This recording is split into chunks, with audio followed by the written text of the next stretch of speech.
야곱이 아버지 집을 떠날 때도 전혀 생각지 않았던 사건으로 말미암아 떠났습니다만 돌아오는 과정도 결코 만만치는 않습니다. 어쩌면 우리의 삶이라는 것은 어느 장소 어느 곳에 가도 그렇게 이 세상에는 편안한 장소, 안정된 보장의 장소는 잘 없는 것 같습니다. 그 믿음의 사람들을 보면은 이 야곱뿐이겠습니까? 수많은 사람들이 다 그러했습니다. 아브라함도 상당히 어려운 삶을 살았었고, 또 이삭도 보면은 흉년이 들었을 때 그랄 지방으로 갔다가 참 곤란한 지경을 당하기도 했고, 다윗도 그러한 어려움을 겪었죠. 이런 면에서 볼 때에 어쩌면은 우리의 삶이라는 것은 이 세상에 어디에 가면은 참 평안이 있고 참 만족이 있느냐? 그것은 그런 곳이 이 땅 위에는 없다는 것입니다. 옛날 유명한 시인 푸시킨이 말했던 것처럼 저 산 너머 행복이 있을까? 눈물만 머금고 돌아온다는 것이죠. 인생의 삶이라는 것은 참으로 이 땅 위의 삶은 고달픈 삶이 될 수밖에 없는 것입니다. 그런데 분명한 것은 이 땅 위에 사는 삶도 하나님이 원하시는 삶이 있습니다. 하나님의 품 안에, 율법 안에, 성전 안에, 믿음 안에 살아야 한다는 것입니다. 우리가 이 땅 위에 사는 삶을 나그네 삶이라고 해서 넉넉고 풀어진 삶을 살아서는 안 됩니다. 언제나 자기 자신을 다잡아야 되죠. 늘 다잡아야 됩니다. 제가 좀 웃기는 얘기를 할게요. 제가 옛날에 전도사 때 청송에 있을 때 시골에 농사 짓는 집사님이 교회에 집사님 한 분 계셨어요. 이 분은 철학이 있는 분이야. 이 생각이 좀 많은 분이에요. 이분은 ROTC 출신인데 밭에 일하러 가실 때 양복을 입고 가요. 넥타이를 메고. 말이 됩니까? 우리 교회에 그렇게 하는 분이 있나요? 시골에 농사 짓는 분이 넥타이 메고 가는 분이 있나요? 이분은 그렇게 하다니 내가 너무 이상해가지고 집사님 어디 가십니까? 가지요. 어디 가시는데요? 밭에 갑니다. 밭에 가는데 왜 넥타이를 메고 갑니까? 내 직장입니다. 내 직장이라는 거예요. 직장이기 때문에 직장에 가서 작업복으로 갈아입는 거예요. 그래서 조그만 창고 같은 데서 자기가 작업복으로 갈아입고, 이분은 목에다 이렇게 호각을 걸고 다녀요. 군대식으로 해요. 군대식으로. 자기 장교 출신이니까 일꾼들 일을 시켜놓고는 50분이 딱 되면 호각을 쫙 불어요. 그러면 무조건 쉬어야 돼. 50분 일하고 10분 휴식이에요. 휴식 시간에 그게 다른 거 만지다가는 그러다는 난리가 납니다. 그리고 일하는 시간에 담배를 피우든지, 일하는 시간에 물을 먹으러 다닌다든지, 소변 보러 다니든지 혼이 납니다. 당신 오지 마, 이제 일하러 오지 마라. 우리 집에는 그만. 딱 일하는 시간 50분 동안에 일하고 휴식 시간에 화장실도 가고, 담배도 피울 사람은 피우고, 또 물 마실 사람은 물 마시고, 그 휴식 10분 동안에 다 하고, 그리고 일하는 시간에는 일이 딱 시작되면 집중적으로 일을 해요. 농사도 아주 과학적으로 지어요. 그래서 농사를 짓는데 와서 딱 보면은 나무마다 젓가락을 하면은 이 나무에는 사과를 몇 개를 달아놔라, 이렇게 이제 딱 제 일꾼들에게 얘기를 해요. 그러면 그 이상을 아깝다고 막 많이 달아놓고 이렇게 하면은 또 혼이 나는 겁니다. 그래서 이분은 언제든지 보면은 이게 농사를 지어도 과학적으로 하고 자기 직장으로 생각하고 그렇게 하고 있습니다. 거기서 참 저도 한 가지 철학을 배웠습니다. 목회자도 자칫 잘못하면 풀어진 삶을 살 수가 있거든요. 아무 생각 없이 그렇게 살 수도 있어요. 제가 우리 부교육자들을 보면서 한번 이상한 그런 적이 있었어요. 당시에 전사님을 보고, 전사님 일주일 동안 뭐 했습니까? 전혀 교회도 한번 안 와보더라고요. 교회도 한번 안 와서 내가 물어봤어요. 전사님 일주일 동안 뭐 했습니까? 놀았습니다, 이러더라고요. 놀았다. 난 말이 너무 이상하더라고요. 애기들 같으면 잘 놀았다 하겠지만 어른들은 휴식은 있어도 노는 것은 아니죠. 여러분, 노는 날이 있습니까? 물론 노는 것 필요도 하죠. 그러나 무슨 일을 하든지 간에 절제된 삶을 살고 자기를 제대로 컨트롤할 수 있는 그런 삶을 살아야 됩니다. 우리가 풀어진 삶을, 막대 먹은 삶을 살아서는 안 됩니다. 비록 제가 말씀을 드린 것처럼 그 집사님처럼 농사를 지어도 그 자기 직장으로 생각하는 굉장한 자부심을 가지고 있는 거예요. 직장이라 이거예요. 내 직장이라 이겁니다. 직장이기 때문에 출근하되 누가 보든 안 보든 상관없이 양복 입고 넥타이 메고 출근하고, 일하고는 돌아올 때는 작업본 거기 걸어놓고 다시 양복을 입고 퇴근하는 거예요. 퇴근. 이분은 아예 그 삶 자체를 굉장히 그 절도 있게 그렇게 사는 그런 모습을 보면서 그것도 하나의 참 교훈이 되었습니다. 그와 같이 우리가 이 땅 위에 사는 삶은 어쩌면은 나그네 인생길이지만 함부로 살아서는 안 됩니다. 그리고 우리 성도의 삶이라는 것은 오늘 말씀에 보면 멀리 떠나면 하나님께서 다시 또 부릅니다. 모압에 있든지 애굽에 있든지 그라알에 있든지 하나님 또 불러 들러옵니다. 우리가 세상에 나갈 수는 있어요. 나갈 수는 있지만 그러나 아예 하나님의 전을 떠나는, 성소를 떠나는, 거룩한 땅을 떠나는 그런 삶을 살아서는 안 돼요. 나가되 다시 돌아올 수 있어야 됩니다. 언제든지 세상 것은 포기하고 언제든지 하나님 오락하면 올 수 있어야 됩니다. 물질이 다가 아닙니다. 이 땅 위에 건세나 명예나 어떤 그런 것이 우리 인생의 전부가 될 수가 없습니다. 우리는 언제든지 정말 하나님이 원하시면 이 세상 것은 뭐든지 다 털어버리고라도 나올 수 있는 그런 게 되어야 됩니다. 그렇기 때문에 하나님께서는요, 우리가 이 세상에 살면서 뭔가 뿌리 박으려고 하면 흔들어 버립니다. 뿌리를 박지 못하게 합니다. 우리가 이 땅 위에서 뭔가 세상 속에다가 투자를 하고 세상 속에 뭔가 거기 빠져가지고 정신없으면 하나님은 그 기업 흔들어 버립니다. 뿌리채로 흔들어 버립니다. 왜요? 하나님을 더 의지하라는 것입니다. 신앙생활에 있어서 저해가 될 만하면 하나님은 그냥 두시지 않습니다. 그렇기 때문에 성경을 통해서 보면 우리는 많은 그런 모습을 볼 수 있습니다. 이스라엘 백성들도 애굽 땅에 정착을 못하게 했습니다. 왜 정착을 못하게 하느냐? 거기에서 영원토록 사는 것이 하나님 뜻이 아니거든요. 그 땅은 비옥한 땅이요, 나일강이 범람하면 농사가 잘 되는 땅이지만 하나님께서는 그들에게 요셉을 알지 못하는 바로가 태어나서 이스라엘 백성들에게 남셋 성을 쌓게 하고 이게 엄청난 고통과 괴로움과 아픔을 주어서 결국은 둥지를 흔들어 그들을 출애굽시켜서 가나안 땅에 들어가게 하는 겁니다. 애굽 땅하고 가나안 땅하고는 비교 안 되죠. 애굽 땅은 아주 참 기름진 땅, 좋은 땅이고, 그리고 참 가나안 땅은 메마르고 척박한 땅입니다. 그러나 아무리 메마르고 척박하다 해도 하나님의 백성은 살아가는데 믿음으로 살면 아무 지장이 없습니다. 때 따라서 우로를 주시고 때 따라서 늦은 비, 이른 비를 주셔서 농사 지는데 아무 지장이 없도록 하시는 것입니다. 여러분, 우리가 땅 위에 살아가면서 많은 것을 가져야만 잘 사는 것이 아닙니다. 때로는 많은 것을 가졌기 때문에 오히려 신앙의 저해가 될 때도 없지 않아 있습니다. 사람들 중에 보면요, 가난하게 살 때는 예수 잘 믿다가 부유하면서 잘 되면서 신앙의 삶이 그만 나태해버리는 경우도 얼마나 많습니까? 이런 면을 보면은 우리 하나님께서는 언제나 우리를 이 세상에 살되 나그네 인생길을 살게 하신 것이고, 때가 되면은 하나님께로 돌아가라, 가나안 땅으로 가라, 영원한 천국 세계로 가라. 저나 여러분이 다 그 세계를 언젠가는 가야 됩니다. 안 갈 수도 없습니다. 세상 사람들이 가는 거하고 다릅니다. 우리는 우리의 본향, 우리 하나님 아버지, 우리 시민권이 있는 곳 영원한 천국을 바라보고 살도록 하는 것입니다. 이 야곱이 돌아오는 과정, 이런 것은 그냥 하나님께서 야곱을 돌아오게 했구나, 이런 것이 아니에요. 이런 과정들을, 이런 말씀들을 통해서 우리와 같이 조명을 해봐야 됩니다.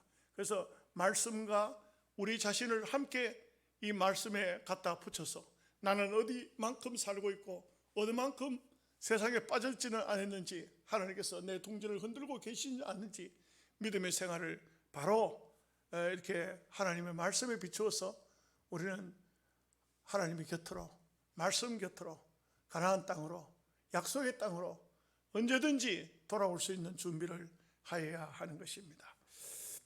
자, 31절 말씀을 우리 다 함께 같이 봉독하겠습니다. 야곱이 라반에게 대답하여 이르되 내가 생각하기를 외삼촌의 딸들을 내게서 억지로 빼앗으리라 하여 두려워하였음이니이다.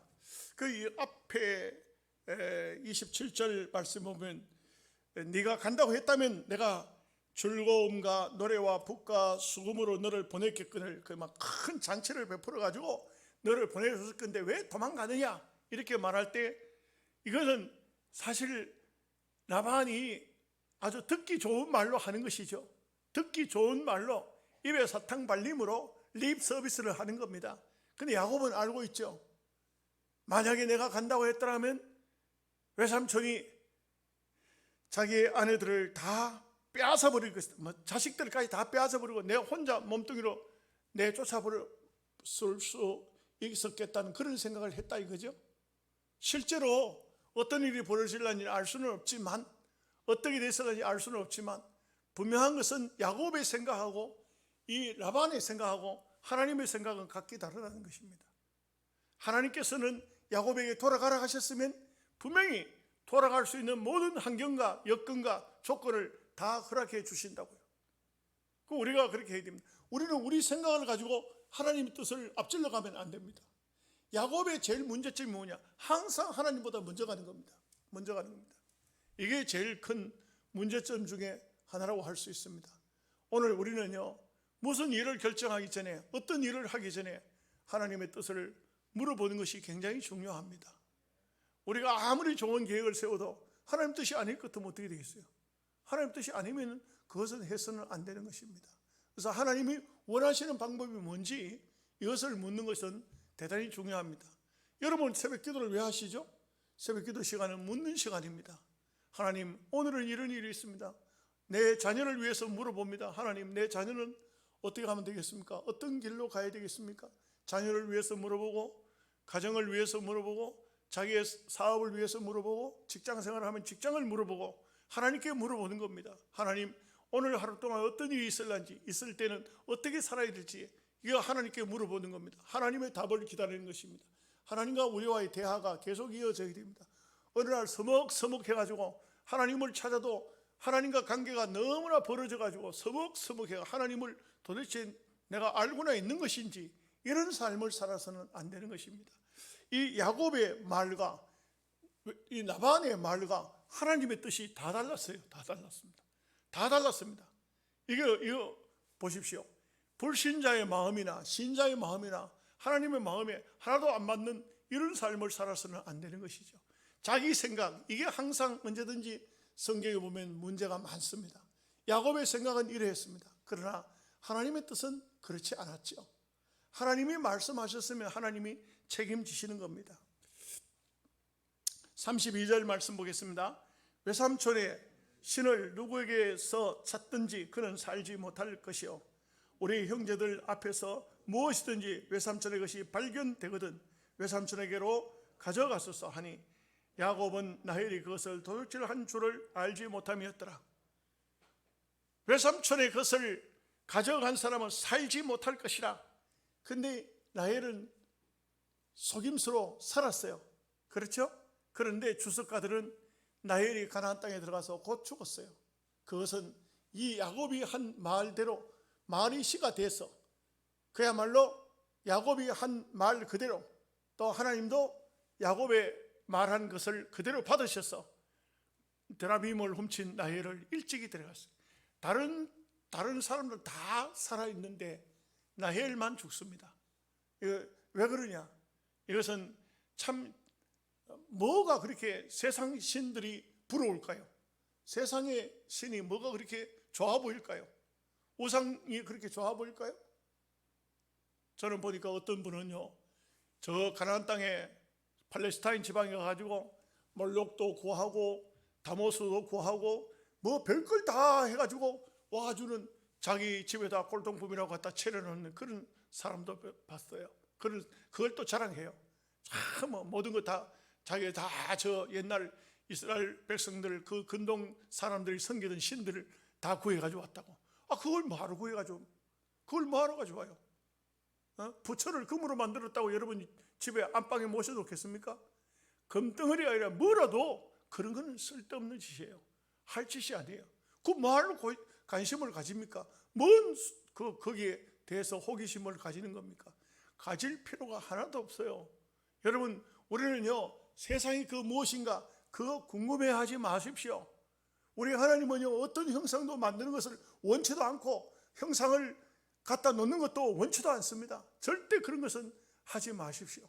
사람이 뭘 해가지고 뭘 한다, 뭘 만든다, 무엇을 뭐 한다 하면 연구한다 하는 것은요, 다 인간적으로 하나님께 물어보지 않고 하면 다 죄를 짓는 거예요.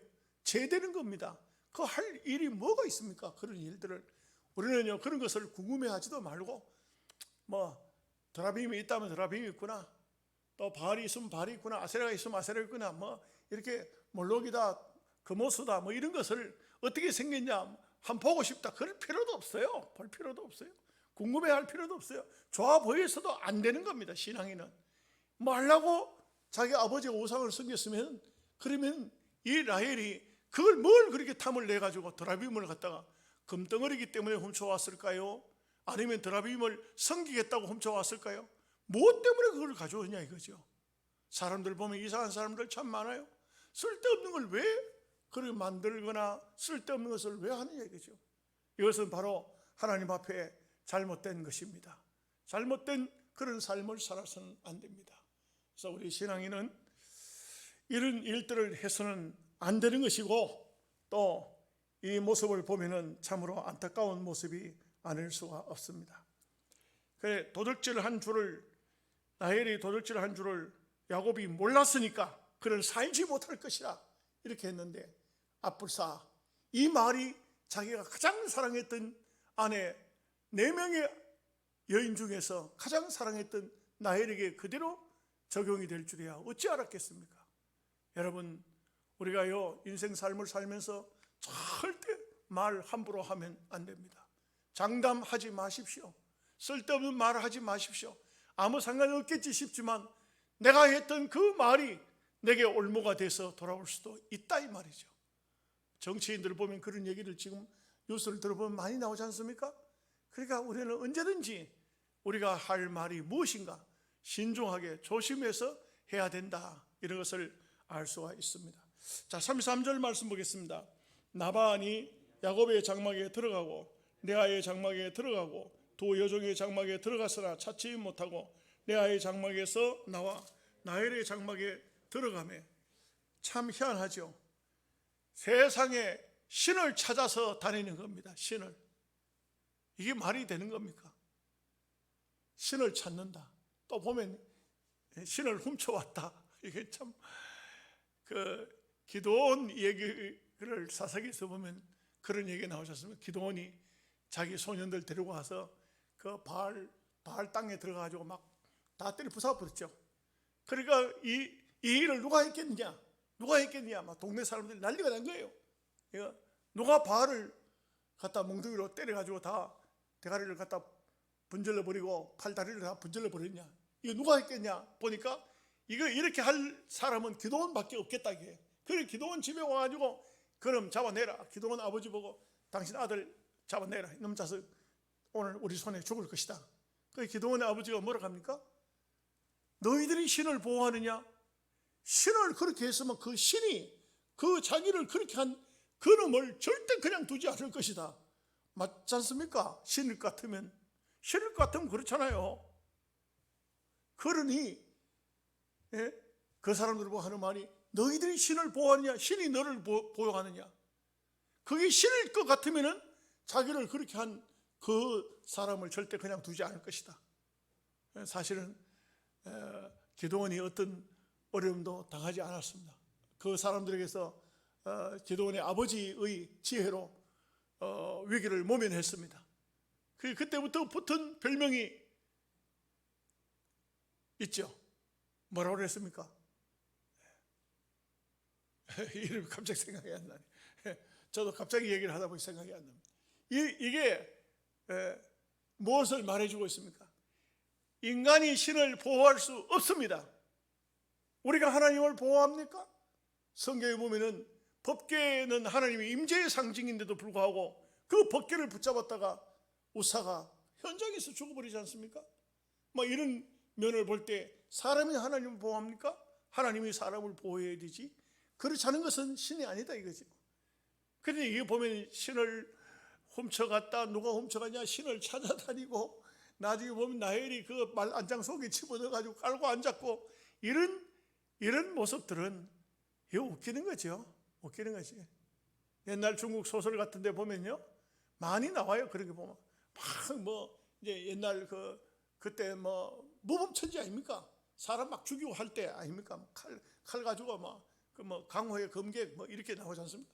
이래 뭐 그럴 때 사람들이 보면 뭐 피난 가고 이러다 보면 산 속에 어떤 절 같은데 암자 같은데 들어가죠. 나는 춥지요. 뗄 감은 없죠. 그러니까 보니까 뭐가 있냐? 부처가 있는 거야. 부처가 나무로 만들어졌거든. 도끼로 패가지고 그 부처를 불 때리는 거예요. 부처를 불 때에도 부처가 뭐라 하지 않아요. 아무 소리도 못합니다. 그러니 이 세상에 있는 우상들은 아무것도 아니다 이거죠. 여호와 하나님만 진정한 신이시지 그 외의 것은 아무것도 아니다 이거죠. 34절에서 35절 말씀 보겠습니다. 라헬이 그 드라빔을 가져 낙타 안장 아래에 넣고 그 위에 앉은지라. 라반이 그 장막에서 찾다가 찾아내지 못하며 라헬이 그의 아버지에게 이르되 마침 생리가 있어 일어나서 영접할 수 없사오니 내 주는 노하지 마소서 하니라. 라반이 그 드라빔을 두루 찾다가 찾아내지 못한지라. 그러니까 이 참 기가 막힌 일입니다. 천하 속에 집어넣어가지고 깔고 앉았다 이거죠. 말 안장, 보통 여자들이 말 타고 다닐 때 그 말 위에 얹는 안장을 또 집에 그 장막 같은 데 가져와서는 거기 앉으면 편하거든요. 그리고 그거 갖다 놓고 앉았는데 그 밑에다가 집어넣어놓고는 내가 경수가 있어서 지금 일어설 수 없다고. 라반의 입장에서 보면 자기 딸이기는 하지만 또 그 경수가 있다는데 그 또 일어서라고 이렇게 할 수도 없는 거고, 다시 또 어떻게 그 처마 밑에까지 조사할 수는 없는 거거든요. 암만 자기 딸이라도 뻔히 짐작은 가지요. 짐작은 가지만 어떻게 할 수가 없었던 것이죠. 이게 얼마나 아이러니컬한 것입니까? 이런 모습을 보면은 세상 신이라는 것은 신이 아닙니다. 이 세상에 그 어떤 것도 다 마찬가지입니다.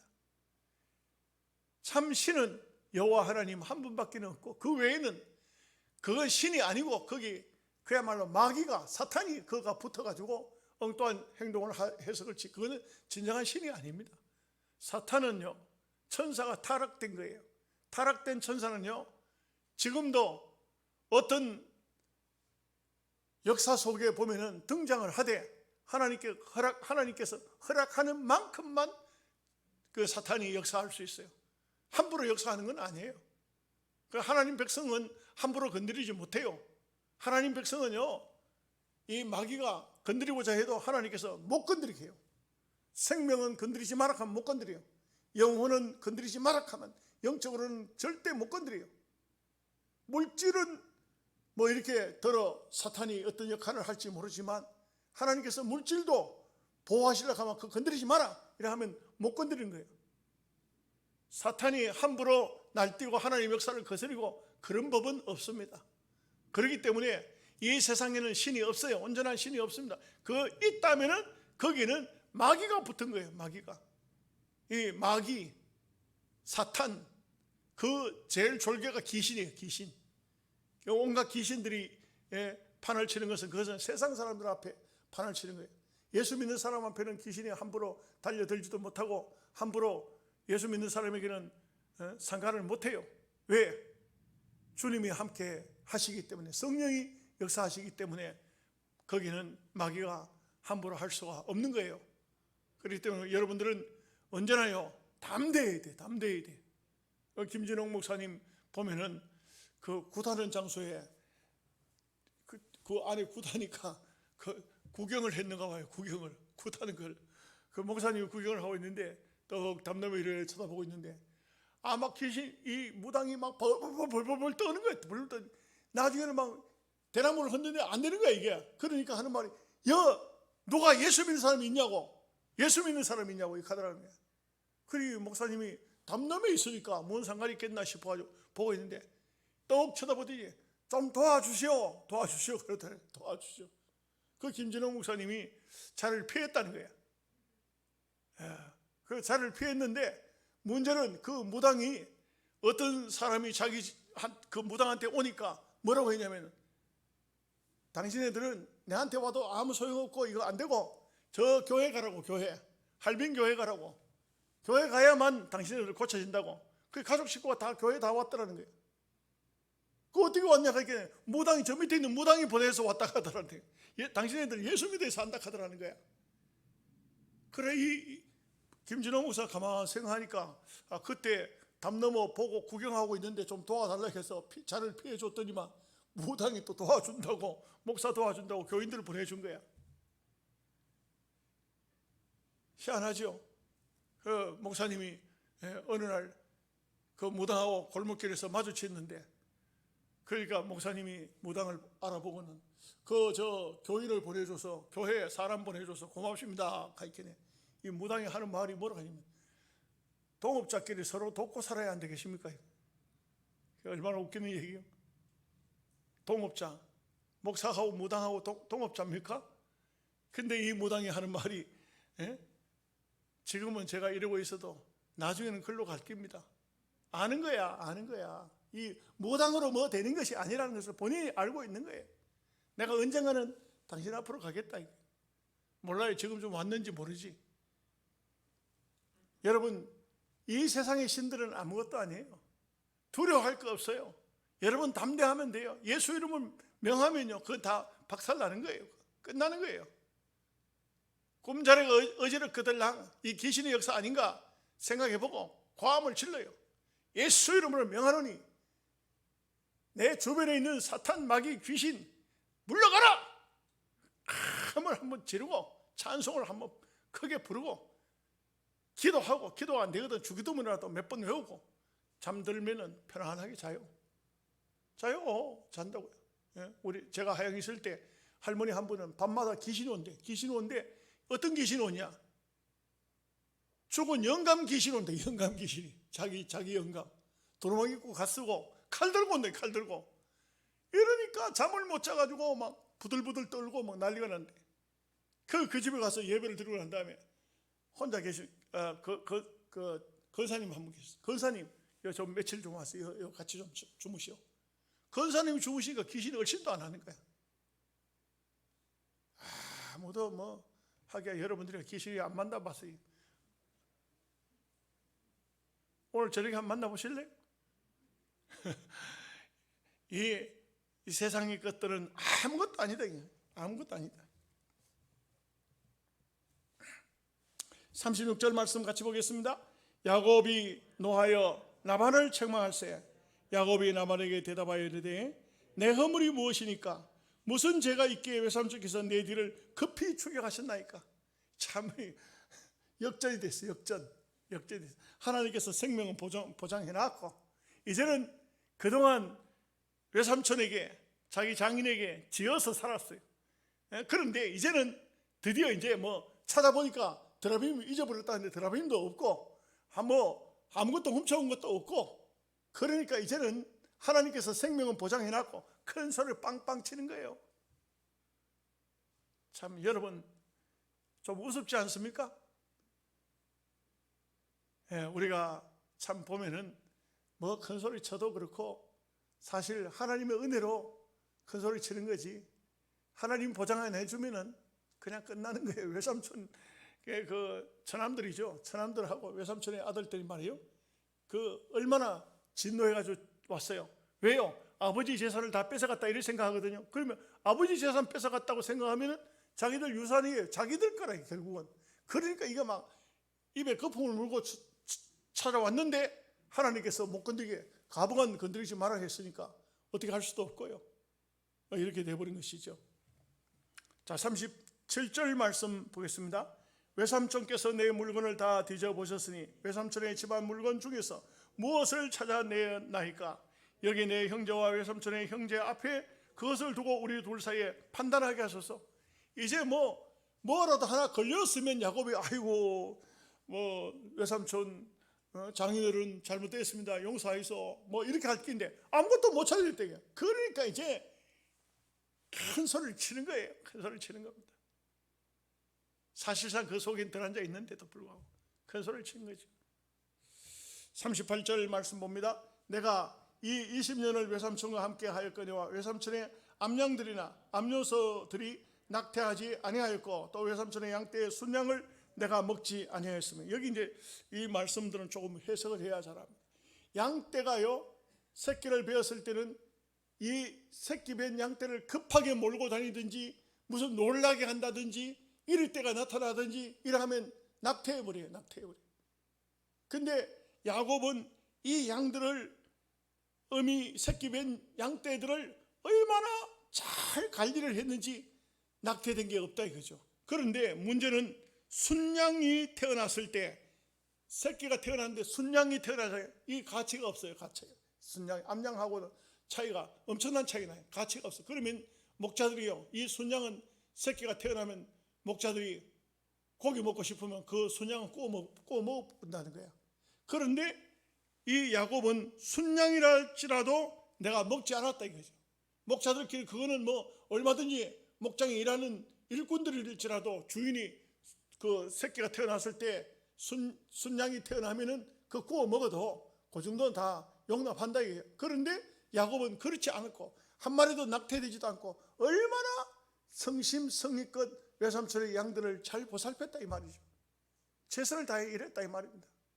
그 사람은 그렇지 않습니까? 최선을 다해 일한 사람은 일한 사람의 표시가 납니다. 분명히 그 모습이 보입니다. 열심히 일한 사람은 열심히 일한 사람의 모습이 보여요. 진지합니다. 절대 목동이라고 양친다고 해가지고 사람을 함부로 취급할 수가 없는 것입니다. 참 이런 면에서 보면 야곱이 얼마나 성실했는가 하는 것을 알 수 있습니다. 39절 말씀입니다. 물려 찢긴 것은 내가 외삼촌에게로 가져가지 아니하고 낮에 도둑을 맞았든지 밤에 도둑을 맞았든지 외삼촌이 그것을 내 손에서 찾았으므로 내가 스스로 그것을 보충하였으며, 도둑도 들어 맞았는가 봐요. 낮에 밤에 도둑도 맞았는가 봐요. 그리고 또 그 양떼가 많으니까 찢겨서 죽은 것도 있었다. 원래 그 레위기 성경을 보면은 물려서 찢겨 죽은 것은 주인에게 그 찢겨 죽은 짐승들이 와서 사자나 곰이 있기 때문에 이런 나라에는요, 그걸 가져가가지고 보여주면은 그건 배상 안 해도 됩니다. 얼마든지. 그런데도 야곱은 물려 찢긴 것은 다 배상했다 이거죠. 잊어버린 것도, 도둑 맞은 것도, 밤에 낮에 도둑 맞았던 상관없이 그것도 다 배상했다 이겁니다. 야곱은 아주 철두철미한 그런 참 이런 정신을 가지고서 일을 했었다 이거죠. 최선을 다해서 일했다는 것을 말해주고 있습니다. 자, 40절 말씀 봅니다. 내가 이와 같이 낮에는 더위와 밤에는 추위를 무릅쓰고 눈붙일 겨를도 없이 지냈나이다. 이게 참 야곱의 마음 자세가 얼마나 그 노동을 귀하게 생각했는지. 절대 농땡이 치지 않았다 이거죠. 주인이 안 볼 때는 실컷 자고 그렇게 하지 않았다 이거예요. 주인이 보든지 안 보든지 눈붙일 겨를도 없이 열심히 일했다는 것을 말해주고 있습니다. 이렇게 성실한 사람, 이렇게 열심히 하는 사람은요, 하나님께서 인정하십니다. 어디에 가도 인정합니다. 신자든 불신자든 육신적으로 이렇게 일하는 사람은요, 다 잘 살도록 돼 있어요. 하나님 복을 주십니다. 이것은요, 신자에게만 복을 주시는 것이 아니라 불신자도 이 땅 위에서 열심히 살면 하나님께서 얼마든지 복을 주실 수도 있다 이 말씀이죠. 41절 말씀 보겠습니다. 내가 외삼촌의 집에 있는 20년 동안 외삼촌의 두 딸을 위하여 14년, 외삼촌의 양떼를 위하여 6년을 외삼촌에게 봉사하였거니와 외삼촌께서 내 봉사를 10번이나 바꾸셨으며.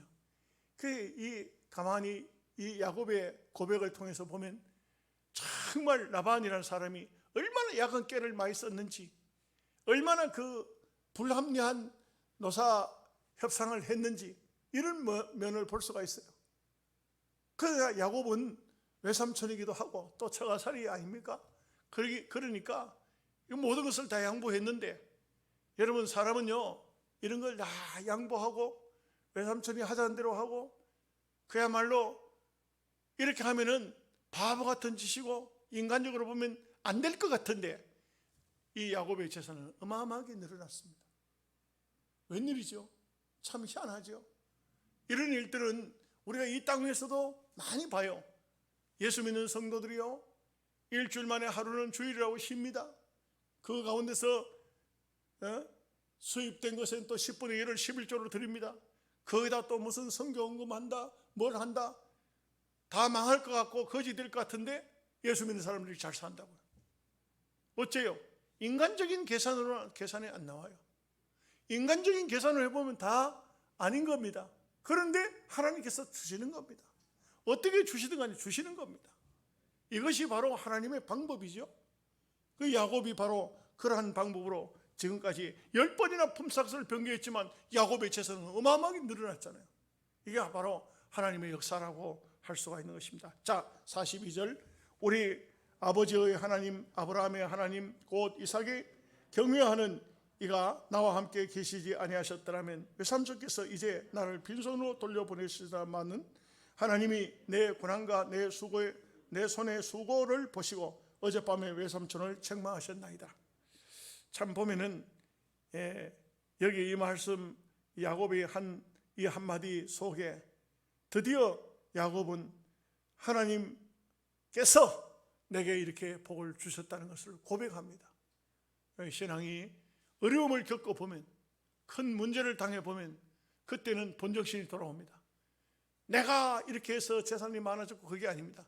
하나님이 내게 주셨다, 하나님이 주신 것이다, 이것을 이 야곱이 말하고 있는 것입니다.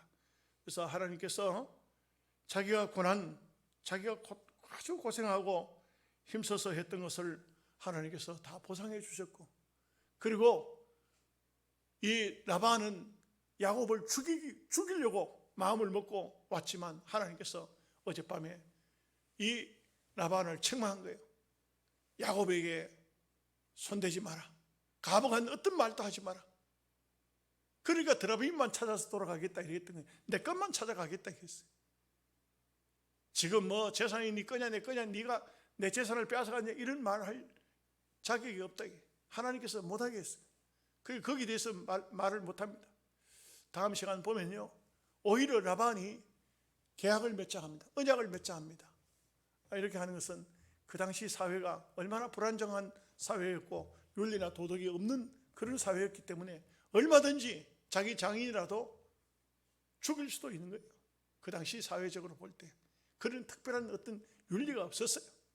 그러니까 나중에 계약을 맺자고 하는 겁니다.